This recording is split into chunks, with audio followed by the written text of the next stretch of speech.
kan gandum nggak tumbuh di bumi Indonesia. Jadi kalau kita cuma makan nasi merah, ubi, singkong, kentang, jagung, talas, aman Mas. Nah makanya kalau banyak orang suka mengatakan, dok saya lagi diet gluten. Hah? Apa?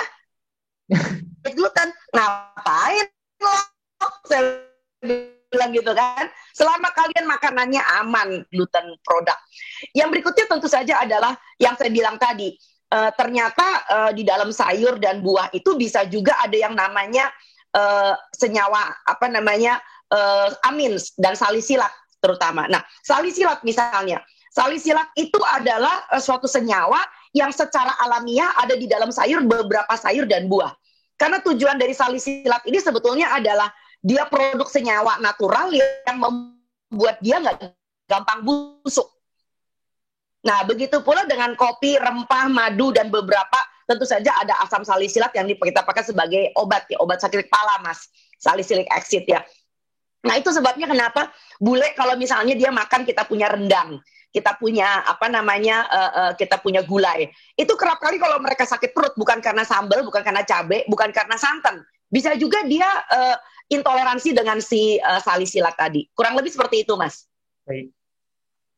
Baik dok, kemudian untuk seseorang yang memiliki alergi, apakah itu sudah dipastikan orang itu harus menghindari makanan tertentu itu tersebut ya, maksudnya makanan yang berkaitan dengan alerginya?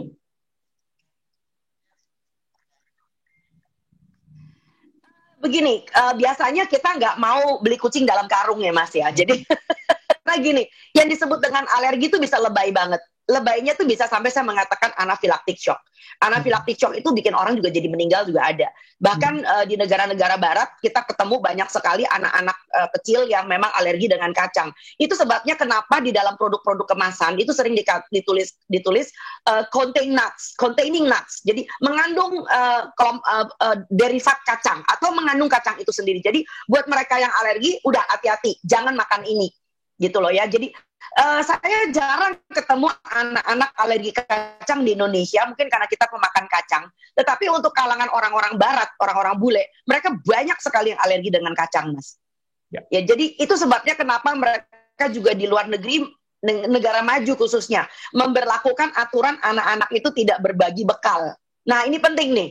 Ya, kita tidak boleh berbagi bekal. Nanti kalau suatu hari pandemi sudah selesai, insya Allah, kita tidak berbagi bekal. Karena kita nggak pernah tahu anak tetangga sebelah itu makanannya mengandung apa. Dan mungkin juga anak kita alergi, Mas. Gitu.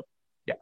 Kemudian Dokter Tan, perihal hal yang terjadi setelah seseorang mengalami alergi, dok. Apakah ini memang alergi itu pasti muncul ruam atau mungkin ada gejala lain, dok, terkait alergi yang biasanya muncul kepada ya, saya udah bilang tadi, alergi, kalau ngomong alergi ya, alergi itu sebetulnya gejalanya sangat bervariasi. Dari yang paling sederhana misalnya biduren. Orang Jawa mengatakan ya biduren, kaligata, ya.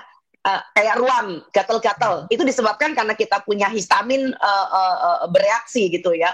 Nah, tetapi ada juga, itu sebabnya kenapa saya mengatakan kalau alergi makanan lebih baik jangan coba-coba. Ada juga yang sangat fatal. Itu sampai sesak napas, kayak seperti tercekik, keluar lendir, model kayak orang asma. Nah, model kayak orang asma. Nah, itu kita mengatakan sebagai anaphylactic shock. Lalu tiba-tiba tekanan darahnya anjlok. Orangnya sampai pingsan, kelengger, bahkan nggak bisa nafas. Nah, kalau udah kayak begini, biasanya memang, ya pertama memang kita harus punya, suntikan ya. Artinya, biasanya orang-orang kalau alergi kayak begini, sudah ngerti apa yang harus dia lakukan. Ya, jadi kalau dokter tentu kita punya cara tersendiri gitu loh ya. Jadi tidak mudah. Jadi itu memang sangat mempertaruhkan nyawa, Mas. Berarti dampaknya memang seserius itu ya, Dok ya? Dampak dari alergi memang seserius itu. Ya, kalau alergi makanan, betul.